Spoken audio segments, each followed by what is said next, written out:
सही है, चलो वो कर दो। वीडियो चल रही है तो अच्छा, इसमें टाइमर लगा था, टाइमर लगा। चलो भाई देखो, हाँ अब आ जाओ वापस से, लो ये छोटे बड़े वाले सब देखो। अब सवाल ये आता है, सुनो कंसेप्ट पे, कंसेप्ट का अलग। अब पहले तैयारी शुरू करते हैं मेरे तरीके से। सवाल ये आया कि एक दिन आलोक ने मुझे फोन करके कहा सर अब मैं आईएएस की तैयारी से ऊब गया हूँ। तो मैंने कहा आलोक मैं भी ऊब गया हूँ। तो आलोक ने कहा सर एक काम करते हैं ना, आप और मैं राज्यसभा के सदस्य बनते हैं।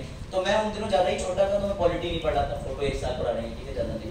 तो मैंने कहा कि आलोक एक काम करते हैं ना, हम योग्यता के बारे में उससे पूछते हैं जो पूरी दुनिया को योग्यता का पाठ पढ़ा रहा है। तो बोले कौन? हमने कहा हमारे प्यारे सबके प्यारे आदरणीय मुन्ना भैया। और मुन्ना भैया को कॉल करा हमने व्हाट्सएप वाला, ताकि आवाज रिकॉर्ड ना हो। तो मुन्ना भैया से हमने कहा मुन्ना भैया राज्यसभा जाना है। बोले बहुत तकलीफ होती है जब आप योग्य हो, लोग आपकी योग्यता ना पहचाने। तो हमने कहा मुन्ना भैया आप तो नजदीक की बात कर रहे हो। बोले तुम समझ जाओ। तो फिर मुन्ना भैया से गाइडेंस लेने के बाद आलोक ने कहा कि मैं सर राज्यसभा का सदस्य नहीं बन सकता, कहीं और बन जाऊं। मैंने कहा नहीं, मैं तुम्हें राज्यसभा सदस्य बनने के सारे फायदे, सारे नुकसान और सारी प्रैक्टिकल चीजें बताऊंगा, वो तुम समझोगे। अब सबसे पहले मैंने कहा आलोक से कि तुम बॉर्नवीटा ले लो। तो आलोक ने कहा बॉर्नवीटा सर क्यों ले लूं? मैंने कहा बेटा बॉर्नवीटा इसलिए ले लो ताकि हमारी और तुम्हारी उम्र दोनों की बड़ी लगे। तो बोले क्यों? मैंने कहा क्योंकि राज्यसभा में बच्चों का कोई काम नहीं है। राज्यसभा के लिए मिनिमम आयु होनी चाहिए 30 वर्ष। अब बताओ ऐसे पढ़ोगे कि इससे पहले वाले से? ऐसे ही पढ़ेंगे। इससे पहले वाले के नहीं मुस्कान, हाँ ये ऐसे ही पढ़ो। Concept clarity with extra mean. चलो पढ़ो। हमारे चक्कर में टीचर इतना परिवर्तन क्यों रहा है? क्या हुआ? शायरा कह रही बॉर्नवीटा के डिब्बा अभी दूंगी 5 साल वाले भैया को, आपको 25 साल पहले कर लेगा। हाँ और पूछो जल्दी। नहीं पर्सनल कमेंट ना करो, देखो सामने ध्यान से। सबसे पहली बात, फिर आलोक बोले सर मेरा इस साल रशिया जो है, क्या कहते हैं रशिया का ट्रेन, रशिया समझ जाओ, ठीक है। तुम लोग रशिया में इतने खुश हो रहे हो, उस दिन बेचारी को कुछ बोल रही थी, हमने रशियन बोल दिया। अब समझो, आलोक बोले सर मैं रशिया जाना चाहता हूँ, रशिया चला जाऊं। तो मैंने आलोक से कहा कि आलोक जिस दिन तुम रशिया गए, जिस दिन तुम कहीं गए और अगर तुम्हारे से भारत की नागरिकता चली गई तो हम तुम्हें राज्यसभा का सदस्य नहीं बनाएंगे। तो इन्होंने मुझसे उल्टा पूछा कि अगर मैं यूएसए का रहने वाला था और मैं इंडिया में आ जाऊं और इंडिया में आके नागरिकता ले लूं जो नागरिकता अधिनियम 1955 है उसके अनुसार, तो क्या मैं राज्यसभा में सदस्य बन सकता हूं? तो मैंने कहा हाँ जी, आप जब नागरिक हो जाएंगे तब सदस्य बन सकते हैं। इसमें न्यूनतम आयु 30 वर्ष की इसलिए रखी गई है क्योंकि इनका मानना है कि भैया एल्डर्स का हाउस है, इसमें मिनिमम 30 साल तक का व्यक्ति आ सकता है। और लोकसभा में कितने साल तक का व्यक्ति सदस्य बनने के लिए योग्य है? 25 वर्ष। कितना?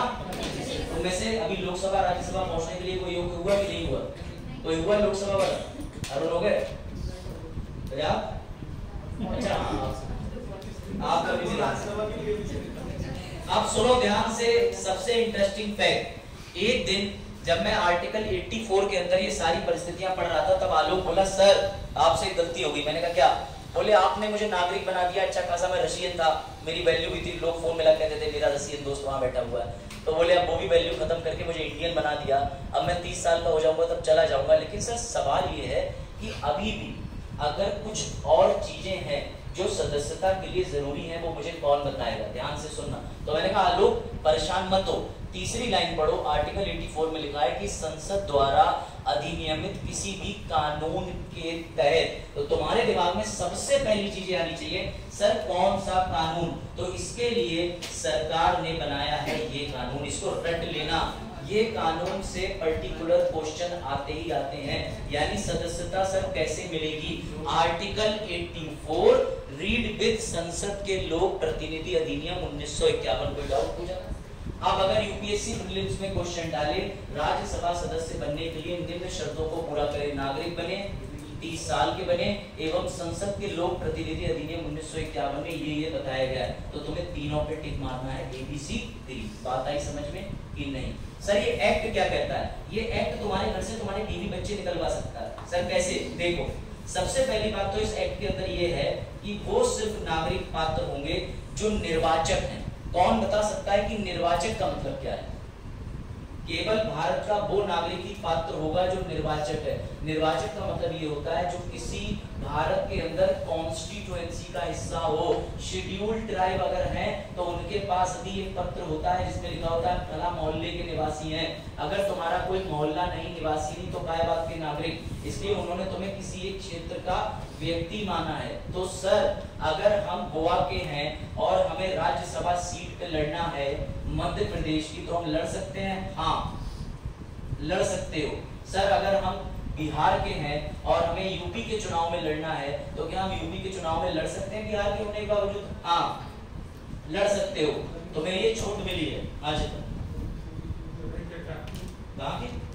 कौन है? त्रिलोकी सिंह। हाँ ये जो